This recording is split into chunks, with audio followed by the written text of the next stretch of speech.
The views and opinions on this program are those of the producer and or those appearing on the program, and not necessarily those of FRC Media, Bristol Community College, the City of Fall River, or Comcast.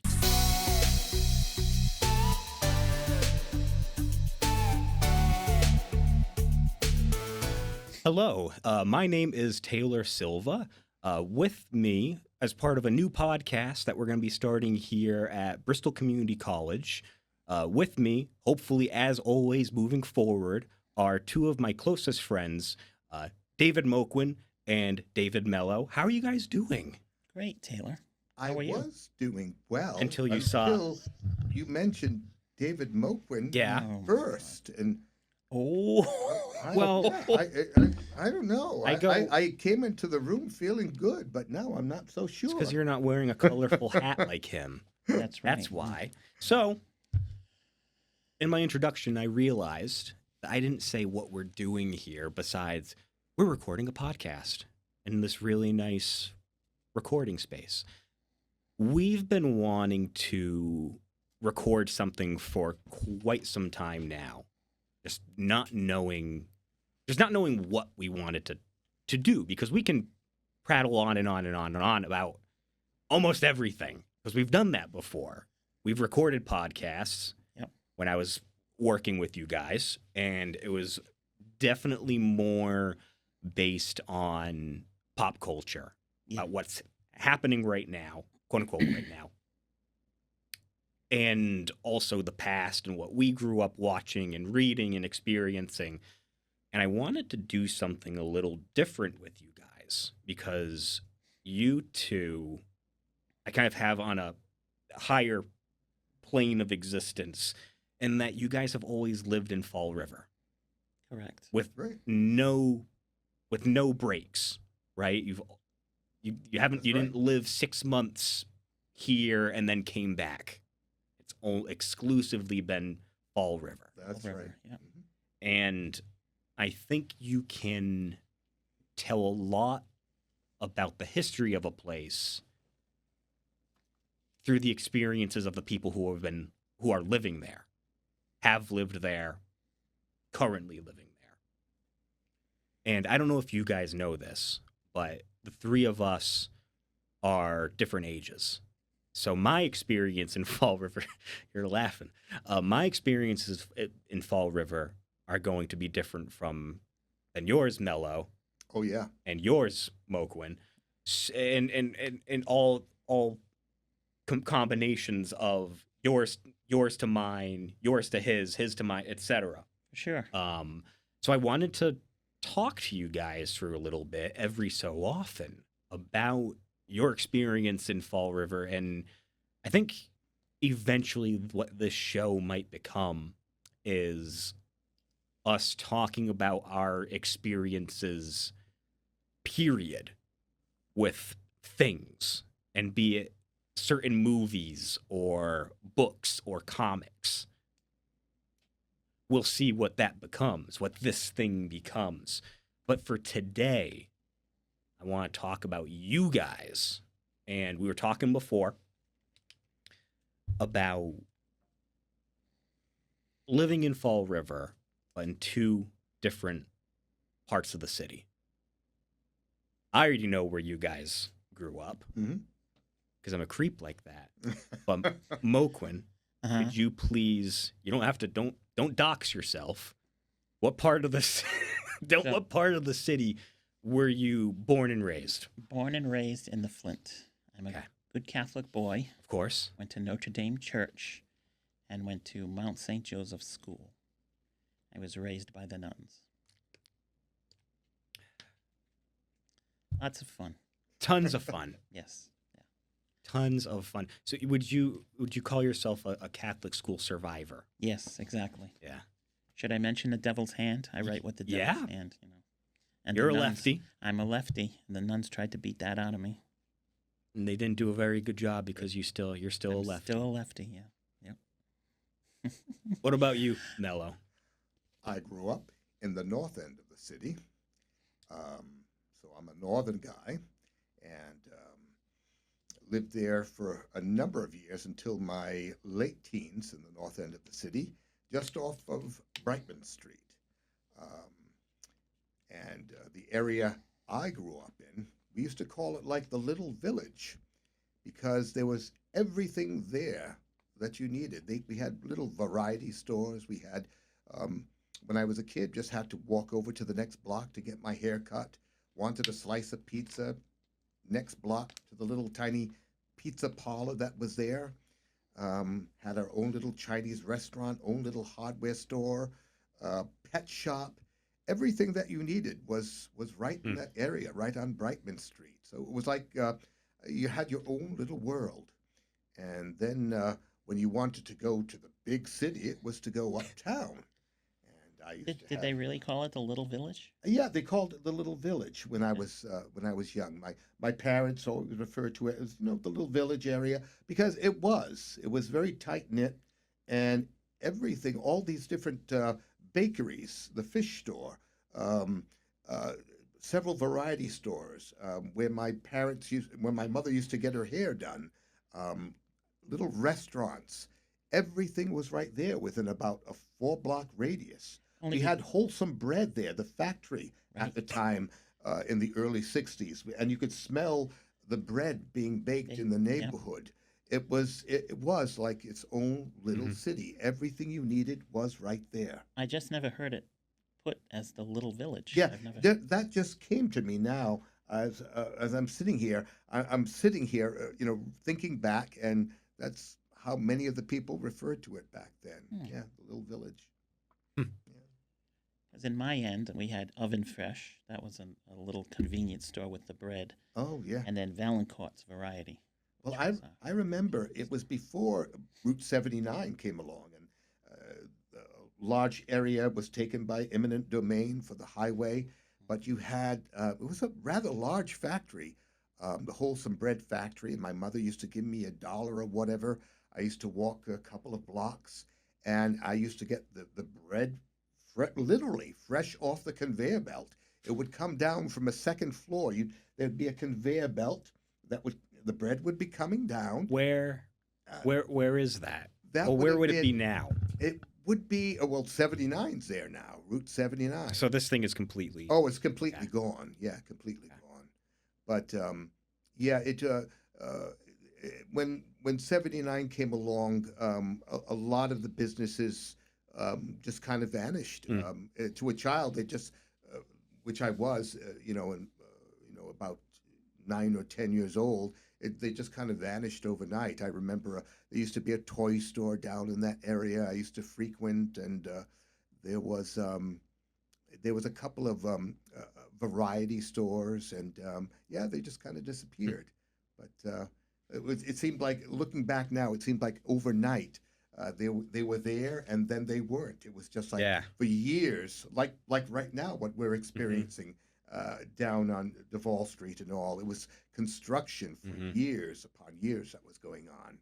Mm. I can remember as a child with my best buddy.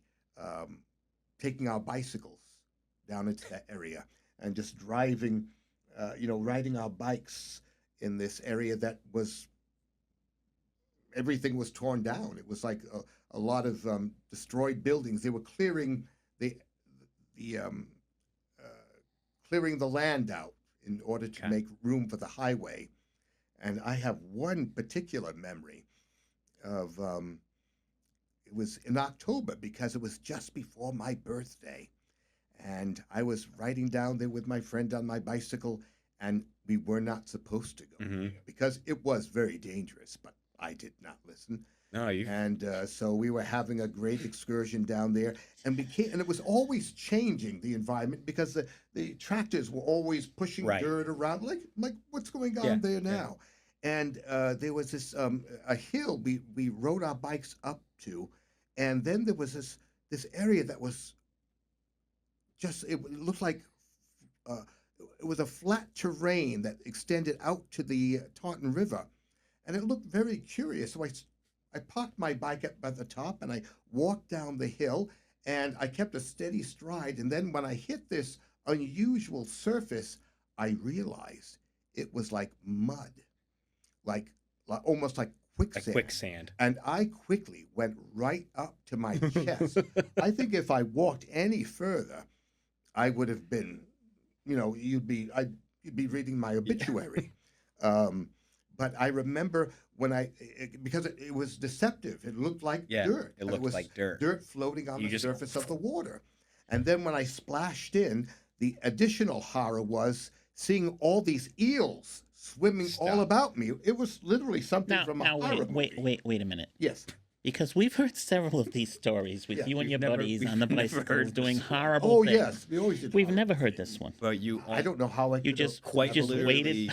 almost walked to your own death. Oh, yes. And Almost when I drowned. came out, I was Covered covered with mud. I with mean, eels. And thick, eels. thick mud. There were eels all over the place. When I didn't see it initially. When I had walked into the water, it disturbed the surface, and I just saw all these eels swimming about.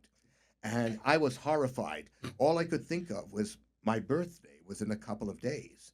And if my mother saw me like this, I was going to get nothing. So I climbed back on my bike and I raced home. And I remember it was October. It was cold. And I snuck into the house. And I went downstairs to the basement where the washing machine was and all the clothes are waiting to be washed. And I changed out of my dirty clothes and I got into some old clothes of mine that I found in a laundry basket. And I got away with it. No one knew any the wiser what I had done Nobody. or what had happened. You didn't pull a Bobby Brady and put all the soap detergent in there? And, No one- No. one noticed your muddy old. No one questioned you. No, I was always coming Yeah, home like okay. a slob anyway. Okay. So it went undetected, but This yeah. is a new one, though. Yeah, that was Wow. an Yeah, but original. As I sit here and I'm sharing this with you, it seemed like whenever I got on my bicycle, I was getting into trouble. I was hit by cars twice on my bicycle. Well, once on my bicycle, and then I took my brother's bicycle without him knowing it, and I was struck because by a car the second his time. bicycle had been Oh destroyed. yeah, mine was that typically happened. I always took my brother's things and destroyed them. But the second time, I actually went under. It was right on Lindsay Street, on the corner of Lindsay Street and Brightman Street, Yeah. where I lived. And I literally remember going underneath the front of the car, and it was an elderly man and woman who were in the car. And I can still see the man coming out. And I thought I'd given the man a heart attack. I thought they were going to be taking him away. He was just so shaken up. And I just grabbed my bicycle and I You're all fine, mangled, sir. and I walked. How home. old were you? I want to say I was maybe about 12 Oh or my God. 13 at the time. Yeah. Hmm. Yeah. But no, whenever I got on a bike, I was in trouble. So we should not put you on a bike. No, Okay. no. I've learned my lesson. Okay. That could be good supplemental content. Is what happens if we put you on a bicycle now? Yeah. So like a meteor will hit you or something. Yeah, I wouldn't be surprised. Yeah. My luck is not good on bicycles. Silly question, but you said 10 minutes ago. Yeah. You would go uptown. Yes. How would you get uptown? That was the big treat. Yeah. Going uptown with either my grandmother or my mother. And it was generally to buy clothing Mhm. or buy a pair of new shoes and sometimes to go to the movies. And we would walk down I lived on Murray Street, which was right off of Brightman Street, right near the Old North Burial Ground. And we'd walk down to North Main Street, and there we would pick up the bus. And the bus ride was always, it was always something special. And I would always insist on putting the change inside that little box right when you walked up the stairs Mm-hmm. into the bus. That was like an additional thrill. And we would ride uptown. Okay. Right uptown. Yeah, that was always very special. Yeah. And I have wonderful memories of uptown. I grew up when I was young. I was there in the early '60s. Going up to the bus, going on the bus up to the center of the city, and there were just so many stores like old Newberry department store. There was the China Royal, the original China Royal on North Main Street, which was right near the old Durfee Theater, which was probably the palace of theaters in the city.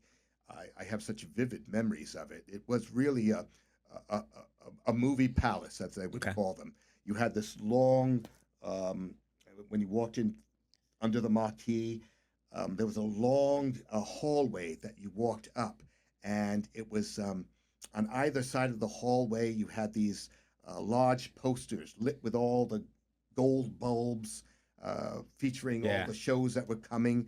And then when you came to the main lobby, it was beautiful. It was decorated in marble.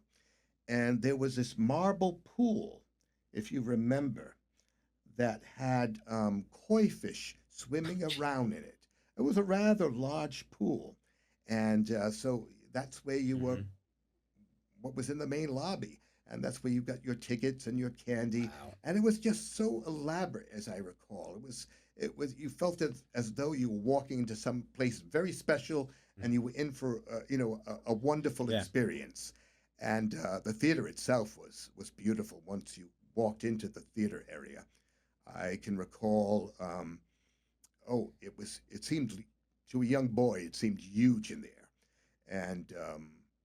And there was a second floor, there was a balcony. But what stood out quite dramatically before the show came on, the theater was illuminated by this pond-shaped or liver-shaped recess in the ceiling, and it was all illuminated blue.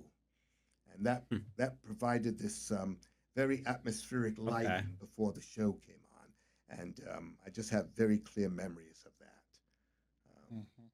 But I remember my first movie ever. I was going to ask. I saw there.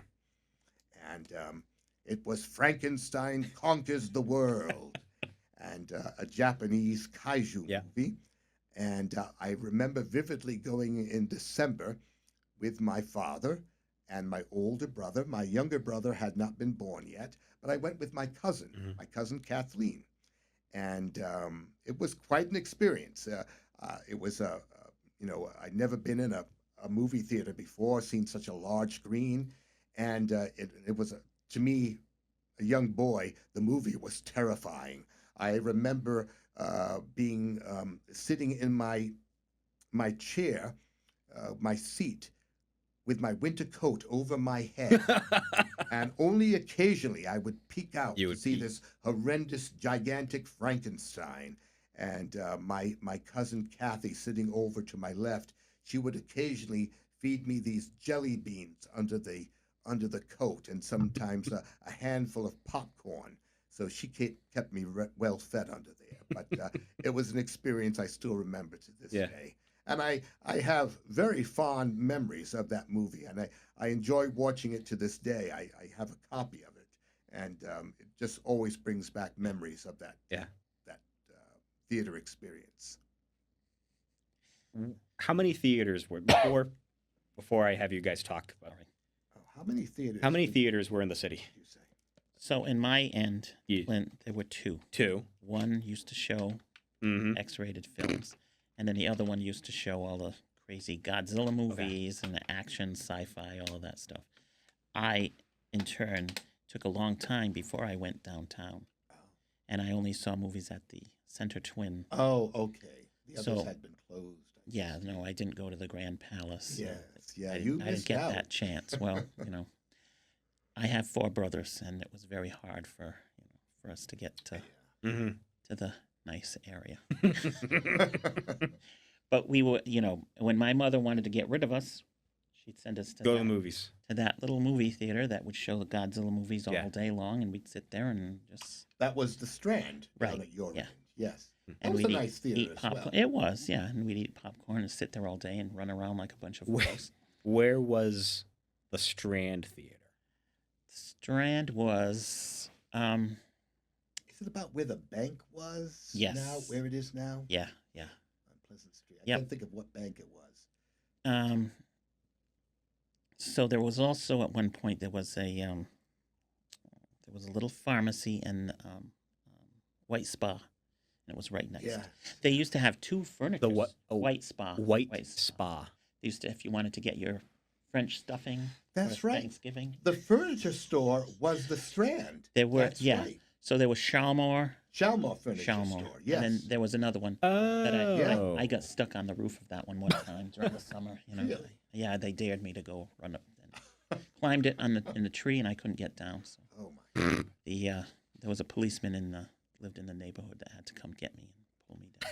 But I remember going to the Strand too on Saturdays. They played a lot of the older sci-fi movie. Well, now they're older, but I remember seeing King Kong Escapes, which was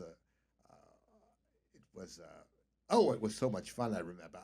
It was filled. I remember with loads of kids, loads of families, and everybody was cheering and everybody was screaming and throwing pop. It was it was a real experience. And, Right. Yeah. That's the way the movies. That's used to the way be. it used to be. Yeah. But no one was. I mean, everybody was excited, but no one was malicious or anything. Everybody was. We were all just kids. It was just filled with kids. Yep. Having a good time. And I remember seeing The Legend of Boggy Creek there, and for years I thought that movie was real. At the Strand. At the Strand, yeah. Okay. Why did you think this is a total? It was left turn. it Why was did kind you of a think that was- mockumentary, Okay. but it was a mockumentary before I knew what a mockumentary what that was. What was it called? The Legend of Boggy Creek. Okay. And the movie made a lot of money at the time, and it's got a kind of a cult following. Was that a They actually Disney? came out with a couple of others. Was it a Disney one? No. It was a very low budget movie, and I think the movie was only like, oh my goodness, maybe a little over an hour. It was so short, but It's his Blair Witch. it looked. It was about it was a documentary about this so-called like a Bigfoot creature that lived down in Arkansas in the swamps. Yeah. And it was all these experiences, put on film. Yeah. And they would show this hairy creature in the shadows. But to a young kid, I didn't know. It's terrifying. I didn't know it was a documentary. I thought it was a real thing. So, but and I also remember seeing Chariots of the Gods there. Based on the Eric von Daniken book, which was a lot of fun too. But Yeah, with me it was all the monster movies on Pleasant Street. The first time I went to the downtown, the movie that I saw was Benji. Oh. Yeah, I would Benji. be caught dead serious. And I sobbed all the way through it. I never liked dog movies. I don't know what it is. I like dogs, but I never cared for dog movies. What is wrong with you? I don't know. I don't like seeing them in trouble. Well, Benji was never. No, I know. He's always on I top know, of you things. start hand wringing, and Oh, I know this you is know. fake, but there's a again left turn. There's a game called Stray, and you're a cat, and I can't play it because you can get. You put the cat in precarious situations, and of course, as any video game does, and something bad can happen to the cat, and I can't. No, makes me feel. Makes me hand wring and clutch my pearls and all of that. So that was the thing.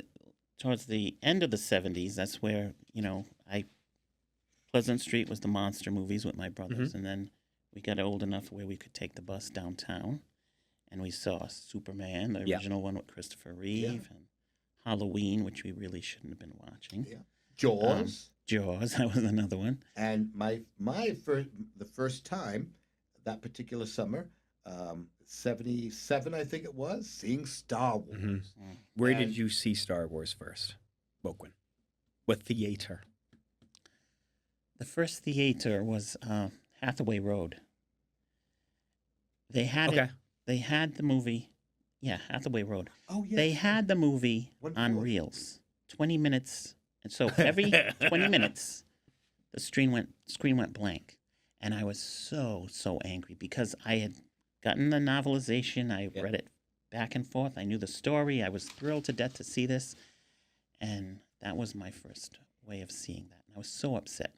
So then further down the rest of because my uncle was visiting. He was a drill sergeant with the Marines. And he was going to take us all to see that movie. Oh, yeah. Let me get up my violin for this one. And my father, he said, that's not a movie for kids. So we didn't go see it. My uncle said, well, come on, Joe, it's a movie for... Nope. I don't remember what we did. Yeah, play the violin. Go ahead. So it wasn't until the end of the summer, 1977, we went to the drive-in and saw it. And you saw it for real. Where the Walmart is now in Dartmouth. Yeah. That's where the drive-in was, and we saw that. You saw Star Wars then. And I was, And I saw it for the first time at the Center Twin Cinema downtown. And it was the only movie I had ever had to wait around the block for. And I remember we were just like waiting for our turn to go in. And I remember we made it to the window, and the person in the ticket booth said, well, you only have the front row left. And I hate the front row, but I wasn't going to wait any longer. So I saw Star Wars with a stiff neck, but I didn't care because it was Star Wars. No, it was Star Wars. Yeah. And now it's different for this generation growing up, because there are so many movies that followed on its coattails that tried to mimic it, and but seeing a movie like that for the very first time, it was just absolutely amazing. I remember kids just going crazy in the theater for it. And I know as soon as I walked out of the theater, I couldn't wait to see it again. Right. I saw it 11 times that summer. But and each time it was just insane. Yeah, it was just it was really it was life-changing. Yeah, it was in a way. I wish I had known you at that time. I would have went with you. Yeah. Maybe you guys saw. I remember going with buddies who were and it was different back then. You didn't have so many different types of media. Pushing the movie in front of you all the time. What you had was the newspaper. And I remember going Fridays and Saturdays to the where you'd opened up the newspaper, and there was like maybe a double spread of all the shows that were playing in the local cinemas. And they would show the posters, or they would have a little bit of a story.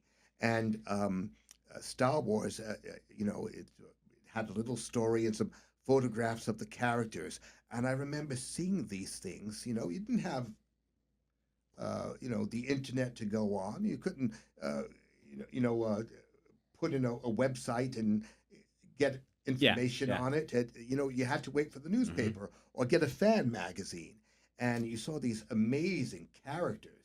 They were nothing like, I saw nothing like this prior as a child. And you just couldn't wait to go to the theater, So it was quite an experience.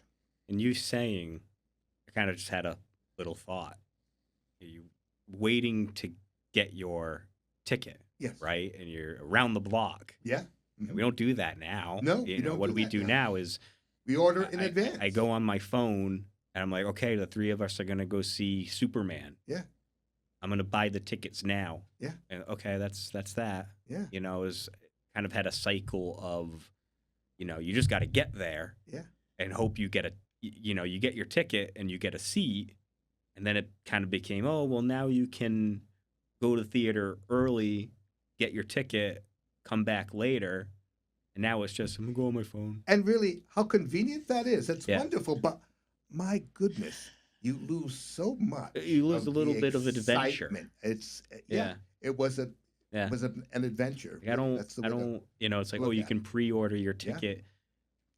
And just 2 the months thrill before, and as convenient as inconvenient as it was waiting in line, you talk to other people who were around you who were just as excited as you were to get in. So it was just a special time. Yeah. Moquin. Move my mic. Can you do me a favor? Yeah. Can you move your mic closer to you? Sure. Yeah, yeah. Okay. Oh. Yeah. Or, oh my God. Brave New World. Okay. Okay. Fine. What pops in your mind about where you live? I'm gonna switch it on you. Where you live now, and think of one thing that's different. Be it the building is still there, but the business or whatever was in that building is now something different. You know what or something that's even just not even there anymore, or it's just closed.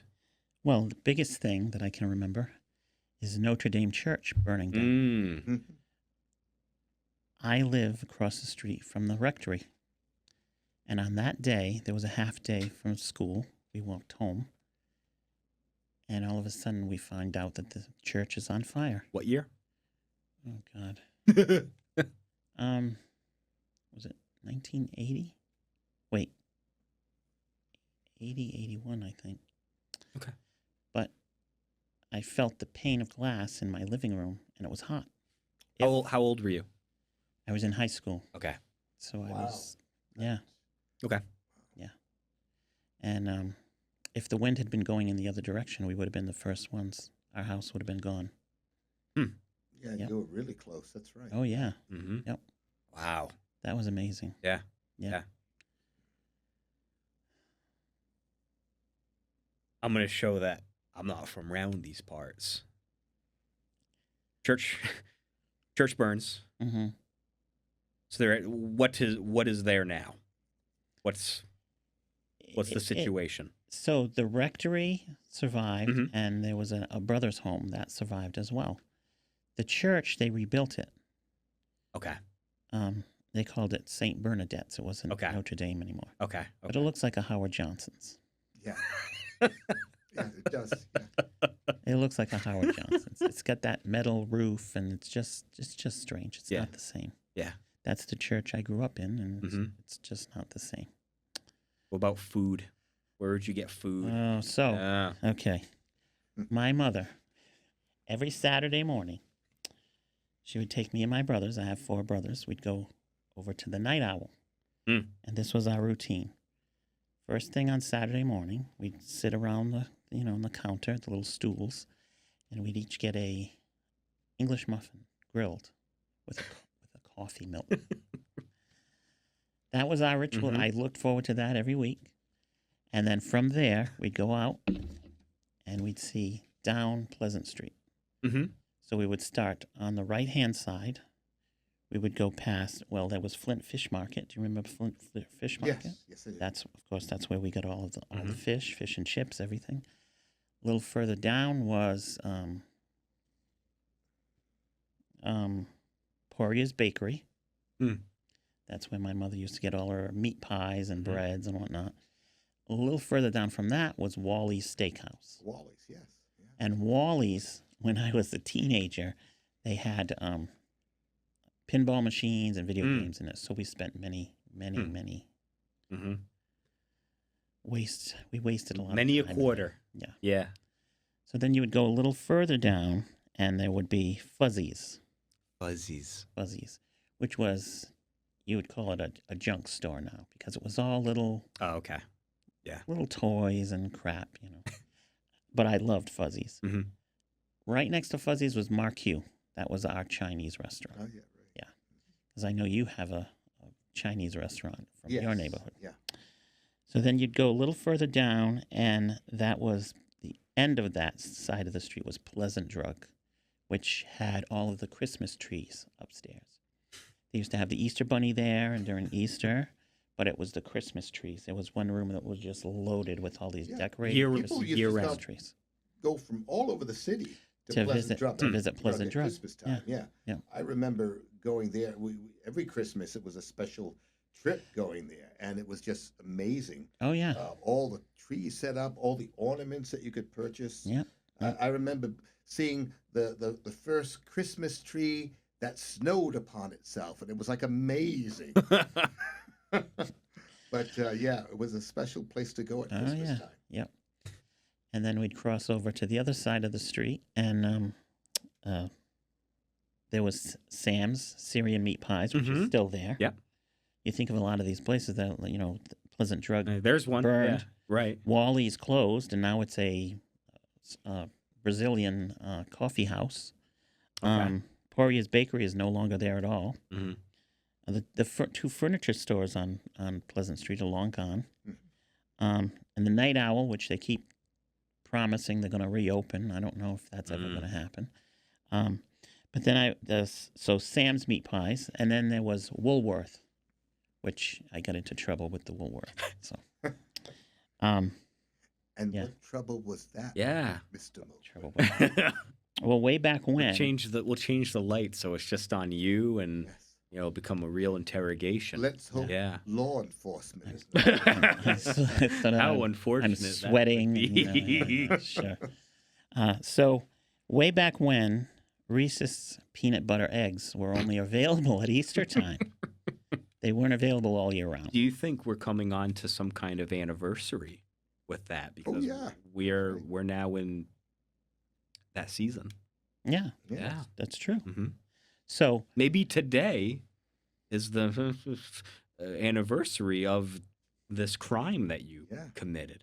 But please continue that could be. Continue for the record, please. So again, I tell you, I have 4 brothers, and my mother, she had to wrangle us all up and down that street. So we go into Woolworth, and they had the peanut butter eggs. And I begged my mother, please, can I get a peanut? Oh, no, I have to buy one for all of you, and I'm not doing that. So I'm going to have to do without. So I took the peanut butter egg, and I put it in my pocket. But, I'm not very clever, because as we were walking home, we're walking on from Pleasant Street to St. Joseph Street. Halfway down St. Joseph Street, I took the peanut butter egg out of my pocket and began eating it. When my mother saw that, she just grabbed me by the ear and she said, "What is that? Where did you get?" And I had to go.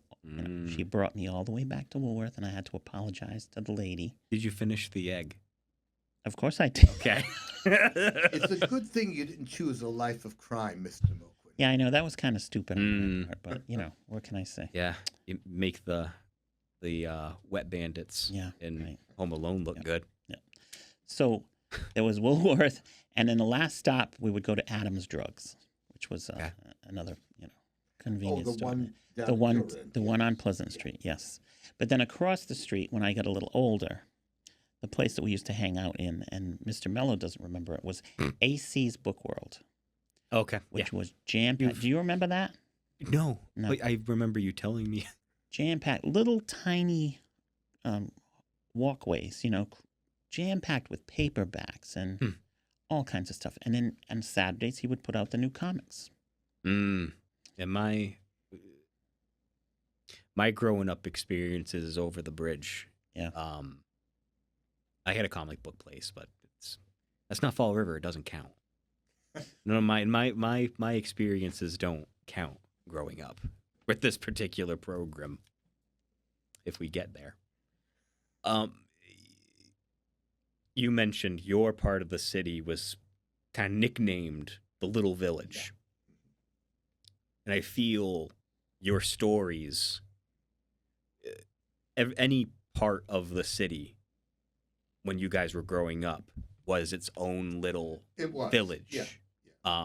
Kind of communities within communities, and with God, you're breaking it. Sorry. With a lot of people having cars and just the way life is now, it's definitely not like that anymore.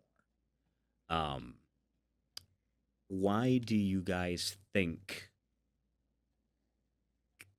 these little communities within communities, why do you think that happened? Or if that makes sense? I could be wrong, but of course, back in the 60s, I mean, everyone had a car, but you didn't have multiple cars in families. And and I think it these little areas came about because you had people that it was just more convenient. You didn't have to rely on, I mean, many families, like my family, we only had one car. My mother was a housewife; she did not drive. One car to the family. If my dad worked, full time, if you needed something, and that was the way many of the families in that area were at that time, from my experience. So if you needed something, you could just leave your house or send the kid out of the house and pick up the bread or pick up some muffins at the bakery, or you be sent to get your hair cut when it got too long. Yeah. Or if your mom wanted to give you a treat, she didn't feel like cooking that night, she gave you 15 cents to get a slice of pizza down at the little pizza shop. So it was just very convenient. You jealous? You went out for haircuts? Yes. My mother would just put the bowl over. Oh no! I went. I had the Dorothy Hamill. Hamill for a long I time. still remember my barber's name. His name was Manny. Manny would cut my hair, and Bert would cut my brother's hair. And I always loved going to the barber shop. It was just so cool because he had a big bin filled with comic books. Oh my God. So while we were waiting to get our hair cut, we could look at these comic books, Yeah, And that's another thing I missed out on. what was so cool was he had this this electric shoe polisher that we would love playing with, even though we wore sneakers, And I remember the time I broke the shoe polisher. He wasn't too pleased about that. But it was fun going. Yeah. To the barber shop. But and right next to the barber shop was a little restaurant, a little burger hot dog place called the Dog House.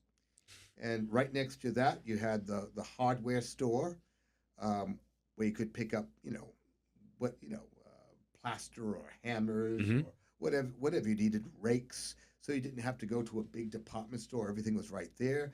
Across the street from that, you had a pet shop where we used to buy a goldfish that would last like for 24 hours. And was there ever a monkey there? No, there was never a monkey. Although there was someone who lived on the street across from me, St. Mary Street, who did have who had a monkey. See, my mom tells a story. She grew up in New Bedford, and there was a pet store, and there was a monkey there. And it's like, I think, whatever reason, y'all's generation, definitely more monkeys and opportunities to see monkeys than my poor generation has. You got to go to the zoo. Yeah. No one's buying monkeys now. No one's buying monkeys. Got to bring that back. Buy monkeys. No, don't buy monkeys. Don't do it. That was a lot of the TV show there with the trucker with the monkey. Remember you drove cross country? No. What was the name of that show? Oh. Drove across country. He was a truck driver and he had a monkey. The monkey not Clint Eastwood. No. Which one was Link? What was the? Lancelot Link. Lancelot. We have a lot of monkey. Yeah, programs. You guys have a lot of monkey movies, monkey shows. DJ and the Bear. That was what it was. Never heard. DJ. Yes, and he had a monkey as a he was. Here's his co-pilot. Yeah. It's Chewbacca. Yeah. But when the big city experience was going uptown, and I always, I have to mention, it was just a magical store for me. My mother would work there on occasion, especially during the holidays. But the McQuarrie's building, that was a department store. I don't think I'll ever see a store that has the same mystique and the same magical quality that store had. It had the old-fashioned mahogany stations where all the items were kept in individual dividers. They had a bookstore there. They had a candy shop. They had the perfume area. They had the gift shop. And it was multiple floors. And it was, to a child, it seemed huge. And the closest thing I've ever seen to it is every Christmas when I see A Christmas Story. Mm-hmm. What is the store that they mention in A Christmas Story? Yeah. Where he goes to see Santa. Where he goes to see Santa. Yeah. And that kind of captures that Mhm. look, that old time department store. It captures that the essence of McQuarrie's, I think. But downstairs, that's where I got all my shoes, in the shoe department downstairs in McQuarrie's. And there was the toy area downstairs. That was the magical place. That's where I would go and choose all my toys for Christmas. You were too highbrow. You didn't Right. buy. No. What are you talking? I didn't care for that store. You didn't see McQuarrie's? Newberry's, where the toys were Yeah, downstairs. Newberry. You would yeah. walk down that staircase. And it was just wall to wall toys. Yeah, You know. But McQuarrie's was kind of a majestic store. It was, but I had no interest in the rest of that. You had elevators with elevator operators with somebody in there. uniforms. Yeah. Yes, you're right. Yeah. That would take you from floor to floor. And I remember the swordfish on the ceiling, on the wall in the men's department. And the blue marlin. They had a blue marlin too, and that just amazed me. And the snack area. The snack, and Newberry's had a nice one. Oh too. yeah, it had the little counter. Yeah, you're right. You're right. And but But to McQuarrie's me, was just a long counter with all the stools. And, but Newberry's was great. Right. They had the inexpensive toys. Right. The 5 and dime toys. Yeah. Stuff that I could afford. Yeah, I remember the little tin. I remember going there with my mother and getting these little tin cars that had the little motors in them. You pull them back and they'd run forward. And Like fuzzies in my area. Yep. It was all the and inexpensive plastic items. little junks, and as I like to call them. Remember one memory talking about the toys area in Newberry's. There was this. I remember it being a gigantic rubber alligator. that I remember bugging my mother for like weeks on week after week, and she kept on, no, you can't have it. Can't How big? It seemed like it was about 24 inches long. It was big. To you, as a kid, you're like, it was huge. It's life-sized. There was one week we had gone there, and I guess I had just worn her down.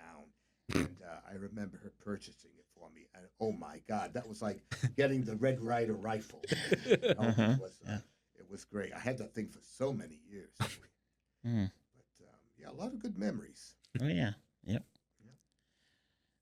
And I remember when we would go downtown, the bus would drop us off wherever it would drop us off. I don't remember, but you would literally go from one store, through the store, out the door. They would generally have a door on either side, and you would go into the next store, and then walk through that one, go out the door, and you'd be walking in through the next department store. It was just amazing. And I remember a little restaurant downtown called Van Dyke's. Many people will have memories of Van Dyke's. They were known for their egg salad sandwich. Yep, and I remember going there with my mother on many occasions and getting the egg salad, or I would like the grilled cheese sandwiches too. But that was also very special. And Christmas time downtown, that was great. Oh, you would hear Christmas music playing throughout the streets. It would just be, in the ether above you, and the lights in the from the store windows. It was like the McQuarrie's building, the old Cherry and Webb. They would decorate their windows up, big time, and it was always special going to check out the windows. And I remember these for years they had these garlands that would hang over the street with these bells in the center of them.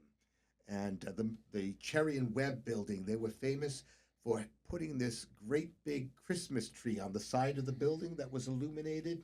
Oh, I don't remember that. Yeah, they did that for years. It was like a big tree that was on the side of the building, and maybe it was made with green garlands and lights, but it just stood out. It was it was you knew it was Christmas when you saw Yeah, that. yeah. And yeah, nice It's memories. it's interesting. It's cool. It's a fun little exercise to do when you're thinking, kind of like what you were doing right now, Mhm. when you were a kid, and you described McWhirrs Mhm. as mystical, Oh yeah. right?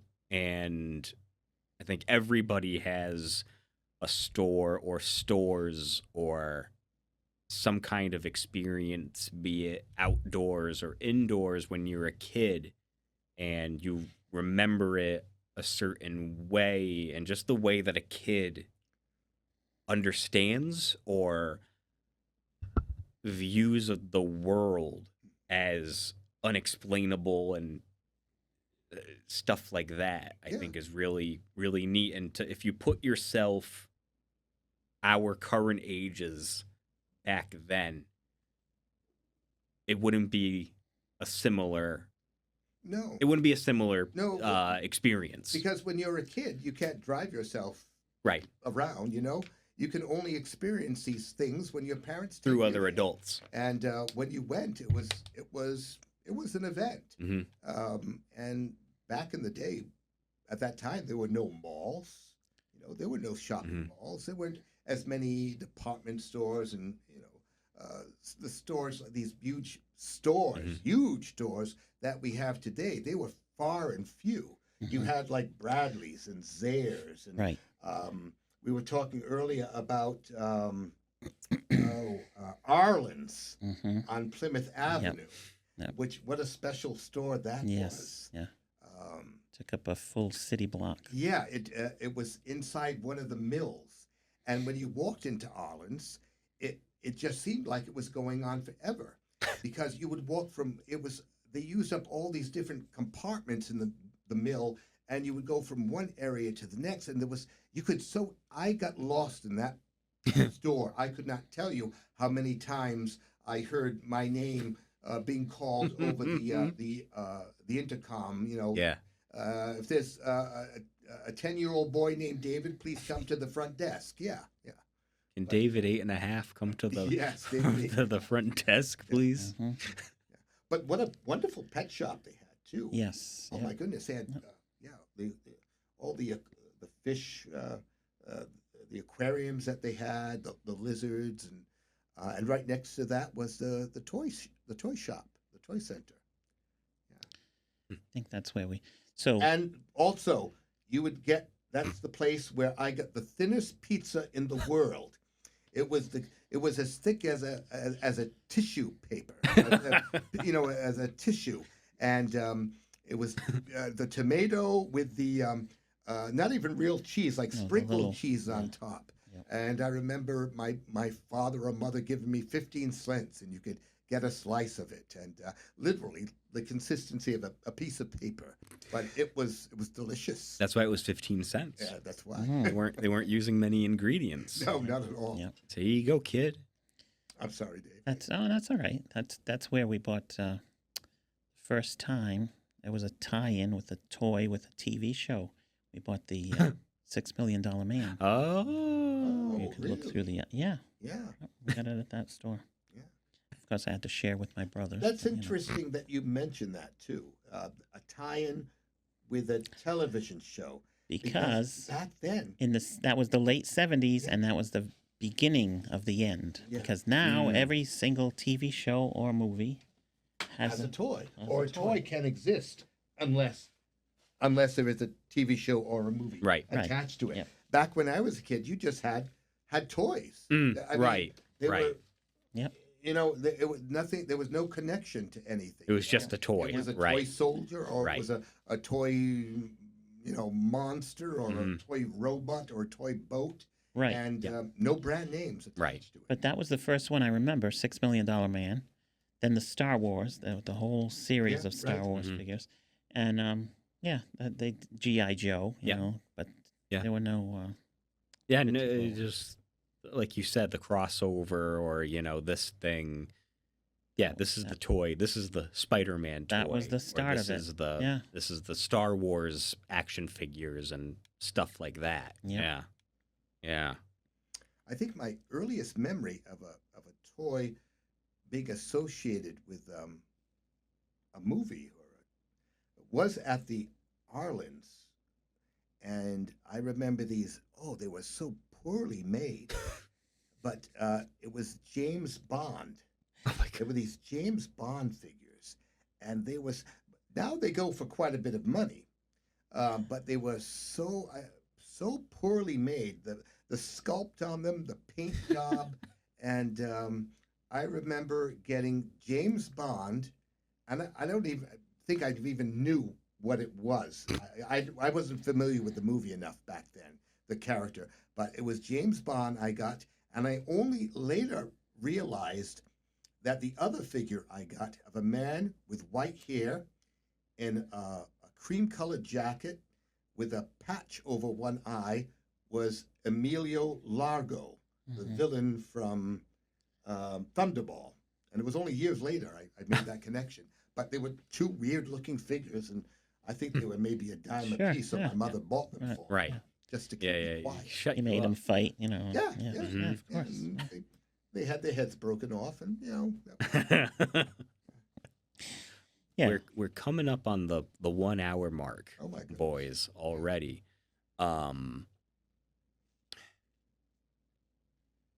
Is there anything that we haven't said? I know I'm springing this up on you with 4 minutes 4 minutes remaining, but it's really cool. I had a sneaking suspicion that the two of you have similar experiences because you guys grew up in similar time periods. And you guys have seen Fall River from, I don't say beginning, middle, and end, but, when you guys were kids to adolescents to young adults to adults and to currently, what's on the top of your head a positive that's changed from when you guys were growing up to today in Fall River? This has changed for the better. Not for the better, but what's something that you're like, oh, this wasn't how it was when I was a kid, and it's different now. and it's better. Is a better, I would just say, better to you. Okay. If that, I know it's like an odd prompt because you guys talked about It's just different. just different. Yeah, it's That's it's a question for a different we different you time. can always look back, and I'm speaking very personally. Mhm. I'm just a very nostalgic person. I everything. I anyone who knows me, I don't take change very well, and you just look at back at those days, and I miss the simpler times, and it was slower, it was simpler, and I just kind of miss those days, and it's not to say that anything now is negative. It's just very different, The world is different. Yeah. Now. Both my memories lived on Mason Street, which was 2 blocks away from us. And I miss that. I miss being so close. Of course, they both passed now. Sure. But, and neighbors used to look out for neighbors. Yeah, it was. There's all the triple deckers all around us, you Right. know, and you knew everybody. And it's not like that No. anymore. No. So Yeah. I do miss that. Yeah, there's an intimacy now that I think is just different, and I think it's just a cultural thing because you knew your neighbors, and you knew them well. You were close to them. Now we have devices that allow us to know everyone in the entire world, Mm. Sometimes people that you will never come face to face with, but you really don't know them. Right. There's that intimacy that is not there, and we think we might know them. We might talk to them on a regular basis, but it's not the same. I don't think. Mm-hmm. Yeah. So, and there are good things about it, and there are right. Not so great things. Now you have a connection to my neighborhood because Anna came from the Flints. Yes, my wife came from your neighborhood. Yes, yeah, she moved to that area when she came from Brazil. She was 9 years old, and that's where she moved in with her aunt. Yeah, right. Yeah, they lived right next to Sam's. Right next to Sam's. Yeah, that's on that same street. Okay. Yeah. So not too far from me. Not too far from you. Yep. See, and everyone, that's the. I think this will be where the place that we wrap it up here, but that idea of it's a city. It is a city. Yeah. But it's not everybody knows one another in a way. And I think we see that today where it's, I know that person, everyone's kind of like interconnected. But when you do have those little, I keep going back to the little villages thing and not secular, but it's your own little groups. Like you said, everyone looks out for one another, right? Sorry. Hey, but it's not mine. True, but that again, and if we're going way over, yeah. No, please. So my neighborhood, there was Pleasant Street, kind of was the middle ground. Mm-hmm. There was Espirito Santos. And that was the Portuguese section, right. And my section was the French Canadian section. And at that point, we were told, don't mix it up with the Portuguese section. I didn't know why. I mean, now but it was nonsense. Yeah. I was with those kids in the school, and it didn't matter to me which one was which. Who's from where, and blah blah blah blah blah. But it was the older folks that used to throw that at you. Yeah. Thinking of when you guys were kids, generations before, and how they would have been brought up, or if they left the city, or I don't think many did. I think it was where you're born, you're raised, you live, you raise your own family, it carries on and on and on and on. I think that's why something like this works, right? Because a lot of folks my age, typically, you're born somewhere, and it's kind of like chapters, where this is the chapter where we lived here, and then this is the chapter we lived there, and now I'm here, and this probably seems like the place I'll end up, I can't even tell you where some of the folks that I went to high school with and graduated with, where did they go? And I think that has something to do with what you were saying, where it's just everything. A lot is different in how we use transportation and how we all interact with a place has changed. And because I think all three of us, like you said, we're nostalgic people. Yeah.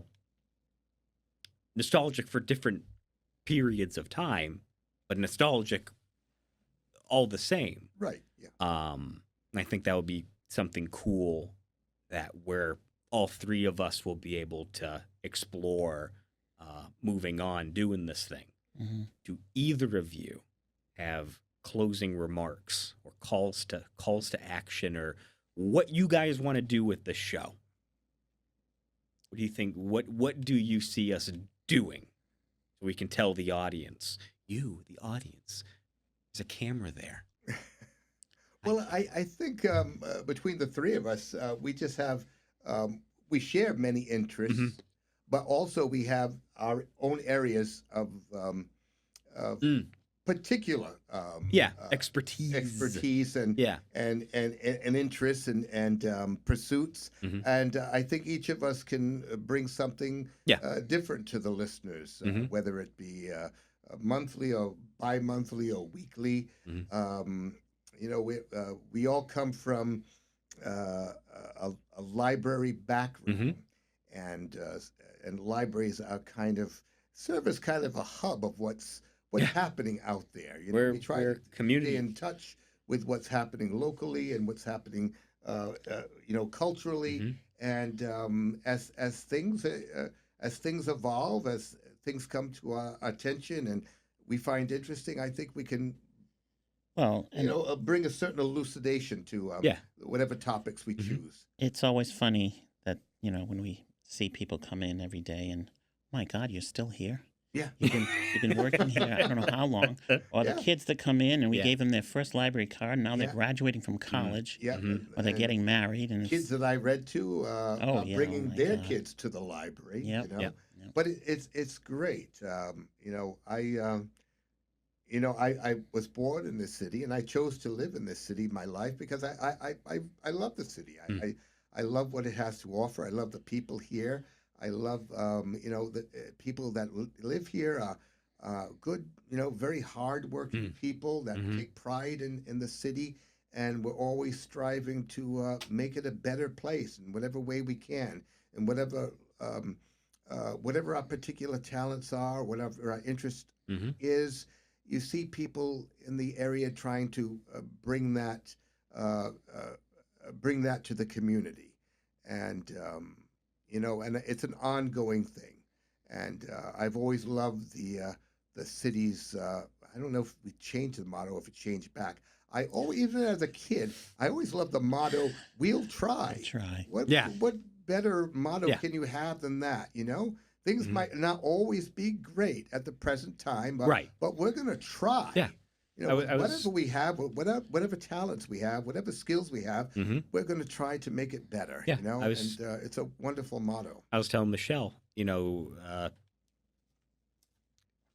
not everything works out, but you got to try it, because you're gonna, if you go, I had that opportunity to do this thing, and it was laid out in front of me, and the only thing that was stopping me was scheduling an actual day to sit down and do the darn thing, and finally take ideas that you wrote down on paper or in your head, and you finally get to do it, and then you didn't, and you're like, oh crap, that would have been such an opportunity. I think this, at the end of the day, that is what this is.